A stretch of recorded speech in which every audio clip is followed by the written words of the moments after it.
Häkimetler Rewap welaýatynyň Farab etrabynaky bir orta mekdepde ýüze çykan ýanggynyň bilkasaýyn döredlenigini öňe sürüp bu hadisany terakt hökmüne deriňmäge synanýar. Ýöne desapky deriňler ýanggyny gaz sızmalarynyň sebäp bolanyny işaret edýär. Bu hadisa boýunça soňky detallary Azatlyk radiosynyň Lewapdaky habarçysy 4-nji ýanwarda habar berdi. Azatlyk radiosy Farab etrabynyň 1-nji orta mektebiniň 12-nji dekabra geçiriligi o dalanyny habar beripdi. Bu mektebiň okuwçylary wagtlaýyn başga mekteplere paýlanyp berildi. Mektepde ýüze çykan ýangyn Türkmenistanyň 12-nji dekabr beýtaraplyk bayramyna gabat geldi. Munyň ýa-da häkimetler mektep ýangyny tötänden ýüze çykan fajigaly hadisa dälde bilkasaýyn edilen hüjüm hökmüne deriňmäge çalışýar. Azatlygyň habarçysyna görä ýerli häkimetler 12-nji dekabr güni Çärji we Saýet etraplaryny hemde Türkmenabad şäherine başga da 6 mektepde ýangyn hadisasynyň öňüniň alnanyny öňe sürýärler. Onuň maglumatlaryna görä ýerli häkimetler mektep ýangyny daşary ýurtlarda hereket edýän türkmen opozisiýa wekilleri ýa-da olaryň ýurt içindäki dogun garyndaşlary bilen ilteşdirmäge synanyş edýärler. Ýöne ýangyn hadisasynyň ýa-da habarçymyzyň çeşmesi desapky deriňlere salgylanyp mektebiň katelnasyna ýagny ýyladyş üçin bu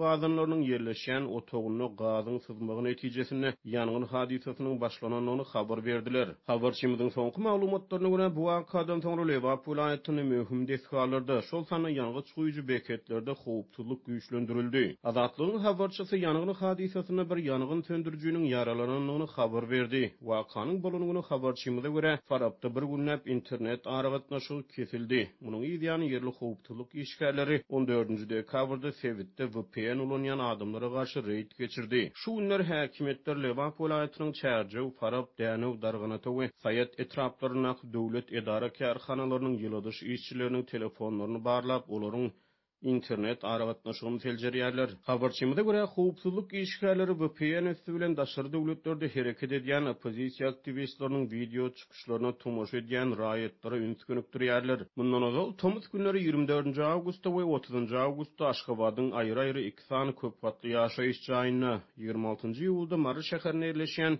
bir köp gatly ýaşaýyş jaýyna jemi 3 töwerew ýangyn hadisasy barada habar berildi. 6-njy ýulda Türkmenabadyň bir köp gatly ýaşaýyş jaýyna partlama boldy. Hasazal fevralyň ahyryna Daşury welaýatynyň Gurban Sultan eje etrabyna bir ýaşaýyş jaýyna ýüze çykan ýangyna 7 çagy helak boldy. Türkmenistanyň döwlet mediýasy reşteleri ýüze çykýan fajigaly hadisalar barada habar bermeýär. Bu aralykda Azatlyk radiosy täze ýyla geçiren gece 31-nji dekabrda Lewap welaýatynyň Çärji we etrabyna öý şertlerini ýasalan feýerwerkiň partlamagy netijesinde 4 adamyň helak bolanyny we 36 adamyň yaralananyny habar berdi. Türkmenistanyň kronikasy neşri bu fajigaly hadisa boýunça Türkmenistanyň Milli Howpsuzlyk ministrliginiň, İçeri işler ministrliginiň hemde prokuratura idarasynyň derňi işlerini alyp barýanlyklaryny habar berýär. Şu wagtda içinde bu hadisa boýunça 3 adam saklanypdyr. Şeýle-de neşriň habaryna görä Milli Howpsuzlyk işgärleri bu hadisa boýunça günä bildirilýän adamlar bilen daşary ýurt döwletlerine hereket edýän syýasy we raýat aktivistleriniň arasyna ilteşik gurmagy synanyş edýär. Türkmenistanyň hökümeti we döwlet mediýasy reşteleri ýurtda bolup geçen adatdan daşary ýagdaýlar, tebii we beýleki jemgyýetçilik betbagtçylyklary, şol sany koronavirus pandemiýasy bilen bagly ýagdaýlar barada resmi maglumat bermeýärler.